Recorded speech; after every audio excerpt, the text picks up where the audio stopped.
পৌষ সংক্রান্তি কালকেই, তাই সেই পৌষ সংক্রান্তিকে উপলক্ষ করে তো বাড়িতে পিঠে বানানো হয়। এর আগেও তোমাদের সাথে একটা খুব সুন্দর পিঠের রেসিপি শেয়ার করেছি। আজও একটা ভালো পিঠের রেসিপি তোমাদের সঙ্গে শেয়ার করছি। এটা আজই বানিয়েছি সকালে, তাই মনে হলো এটা তোমাদের সঙ্গে শেয়ার করি এটার রেসিপিটা। এর জন্য মিষ্টি আলু লাগবে। মিষ্টি আলুটাকে আমি সেদ্ধ করতে দিলাম। আমি সবসময় এরকম জল ছাড়া ভাপেই সেদ্ধ করে নিই, কেন এতে বাইন্ডিংস হিসাবে যে ময়দা বা চালের গুঁড়ি যাই মেশাই না কেন সেটা কম মেশাতে হবে, সেই জন্য। আর এই পিঠেটা আমি বানাবো আজকে, যেটা বানাচ্ছি সেটা হচ্ছে মিষ্টি আলু দিয়ে দুধ পুলি। মানে চালের গুঁড়ো দিয়েই দুধ পুলি বা সুজি দিয়েও আমরা খেয়েছি, কিন্তু মিষ্টি আলু দিয়েও কিন্তু খুব সুন্দর দুধ পুলি হয়। আর সবচেয়ে হচ্ছে যে এতে শক্ত হয় না, বাসি হলে বা ঠান্ডা হয়ে গেলেও যেমন চালের গুঁড়ো দিয়ে দুধ পুলি করলে শক্ত হয়, এটাতে একদমই শক্ত হয় না, বাসি হয়ে গেলেও বা ঠান্ডা হয়ে যাক তাতেও খুব সুন্দর সফট থাকে। আর চালের গুঁড়িতে দেখবে অনেকের অ্যাসিড হয় চালের গুঁড়ির পিঠে, এটাতেও সেটা মানে সম্ভাবনা থাকে না একদম। আর খেতে তো মানে স্বাদের কোনো তারতম্যই হয় না, খেতে কিন্তু ভীষণ ভালো হয়। আর পিঠে যখন মানে দুধ পুলি বানাবো যখন, পুর তো লাগবেই, তাই আমি ওটা নারকেল দিয়ে আর খেজুর গুড়ের পাটালি দিয়ে একটা পুর বানালাম। আমি একটু সন্দেশ ব্যবহার করেছি এতে, তোমরা চাইলে এতে অনায়াসেই মানে গুঁড়ো দুধও ব্যবহার করতে পারো। পুরটা রেডি হয়ে গেছে, এবার ওটা ঠান্ডা করতে দিয়ে আমি সেদ্ধ আলুটার থেকে খোসা ছাড়িয়ে একটু গ্রেটারের সাহায্যে গ্রেট করে নিলাম। গ্রেট কেন করে নিলাম, তাতে কোনো ডেলা থাকবে না আর কি, ডেলা থাকার কোনো ভয় থাকবে না। ডেলা থাকলে কি হবে, পুলিটা যখন দুধে দেব ফেটে যাওয়ার ভয় থাকবে, সেই জন্যই এটা করে না। তোমরা চাইলে নাহলে স্ম্যাশারের সাহায্যেও করে নিতে পারো। আর আমি বাইন্ডিংস হিসেবে এটাতে ইউজ করছি চালের গুঁড়ি। এই যে মানে জল ছাড়া ভাপে সেদ্ধ করলে কি হয়, যেটা বলছিলাম আগে, এই বাইন্ডিংসটা কম দিতে লাগে, বেশি একগাদা দিতে লাগে না, কারণ চালের গুঁড়ি দিই বা ময়দা যাই দাও, বেশি দিলে টেস্ট তো ভালো আসে না, প্লাস ওটাতেও একটা শক্ত ভাব হয়ে যায়।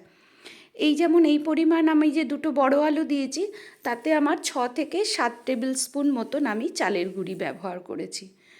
আর ভালো করে মেখে নিয়ে একটু লাস্টে ঘি আর একটু নুন দিয়েছি, দিয়ে ভালো করে আরেকবার মেখে নিয়েছি।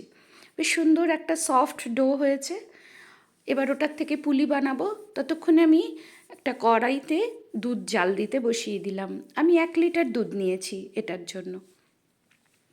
দুধটা জাল হোক, ততক্ষণে চলো পুলিগুলো বানিয়ে নিই। পুলি যখনই বানাতে হয়, আমি যেরকম শিখেছি আমি তোমাদেরকেও সেটাই শেয়ার করছি। এই সাইড থেকে পাতলা করে নিতে হয়, মাঝখানটা বেশি আগেই পাতলা করতে নিই, তাহলে কি হবে, ফেটে যেতে পারে। সেই জন্য আর সাইড থেকে পাতলা করে করে আস্তে আস্তে ওটাকে একটা বড় ডোম মানে বাটির মতন বানিয়ে নিয়ে তার ভেতরে এরকম পুরটাকে স্টাফ করে ব্যাস, এবার মুখটাকে খুব ভালো করে জুড়ে দিতে হয়। মুখটা জুড়ে একটু ঘুরিয়ে দেবে, তাহলে কি হবে, আর মুখটা ফেটে যাওয়ার খুলে যাওয়ার ভয় থাকবে না। এই যে এরকম করে একটু মুখগুলোকে এরপর ঘুরিয়ে দেওয়া, ব্যাস হয়ে গেল, পুলিটা খুব সুন্দরভাবে রেডি। আর একটু সেফ সাইডের জন্য ওই 2 হাতের মধ্যে নিয়ে ওটাকে একটু রোল করে দিলাম। এইভাবে প্রত্যেকটা পুলিকে বানিয়ে নিতে হবে। এদিকে দুধও ফুটে গেছে, এবার এটাকে একটু গ্যাসের ফ্লেমটাকে সিমে করে দিই কিছুক্ষণ, ততক্ষণে পুলিগুলো সব বানিয়ে নিই। একবারে সব বানিয়ে নিয়ে তারপরে দুধে ছেড়ে দেবো আর কি। দেখেছো হাতে একটুও লাগছে না, খুব সুন্দর মাখাটা হয়েছে। এইভাবেই ওই মিষ্টি আলুটাকে মেখে নিতে হয়, ডোটাকে। একটু আমি চালের শুকনো গুঁড়ি পাশে রেখেছি বটে, যে যদি লাগে তাহলে একটু জাস্ট আঙুলে টাচ করে নেব। আমার খুব একটা লাগছে না, কারণ এই যে বানাচ্ছি দেখেছো হাতে কিন্তু কোনো লাগছে না আমার।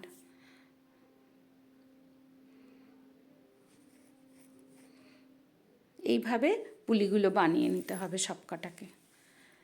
তোমরাও সবাই নিশ্চয়ই পৌষ সংক্রান্তি উপলক্ষে কিছু না কিছু পিঠে তো সবাই বানাবে। তোমরা চাইলে কে কী বানিয়েছো আমার সঙ্গে শেয়ার করতে পারো, ভালো লাগবে দেখে আমারও।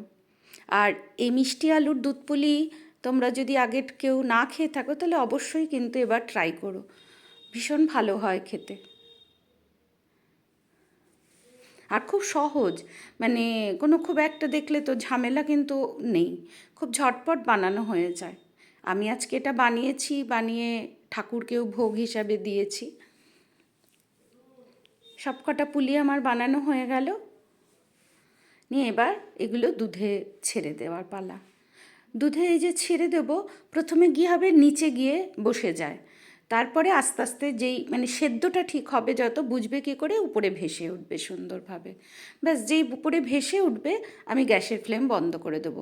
আর বেশি ফুটিয়ে দুধ ঘন করব না এখন। এই যে দেখেছো টকবক করে খুব ভালো মতন ফুটে গেছে, আর উপরে এই যে ভেসেও উঠেছে পুলিগুলো। এবার গ্যাসের ফ্লেমটাকে আমি বন্ধ করে একটু হিটটাকে দুধের কমিয়ে মানে কম করে নিয়ে তারপরে আমি গুড় দিয়ে দিচ্ছি। কেননা যদি গুড়ে দুধ গরম ফুটন্ত দুধে গুড় দিতে গিয়ে যদি দুধ কেটে যায়, এইভাবে যদি করো তাতে দুধ কাটার ভয় থাকে না। আর গুড়ও গলে যায় খুব সুন্দরভাবে, যা হিট থাকে তাতে গুড়টাও খুব ভালোভাবে গলে যায়। হয়ে গেল।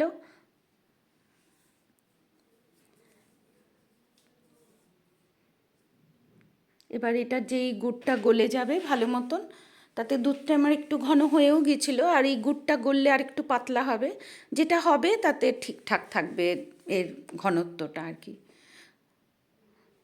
এবার আমি বাটিতে, ঠাকুরের একটা বাটিতে সার্ভ করে নিয়েছি, দিয়ে উপর থেকে একটু ঝোলা গুড় দিয়ে দিলাম, খেতে আর একটু ভালো লাগবে। এবার চলো, আমি পিঠেটা আজকে সকালে বানিয়েছি, আর এই কিছুক্ষণ আগে আমি এটা মানে তুললাম, এই যে কেটে তোমাদের দেখানোর জন্য, যে ঠান্ডা একদম হয়ে গেছে কিন্তু খুব সফট আছে, কালকেও এটা খুব সফট থাকবে।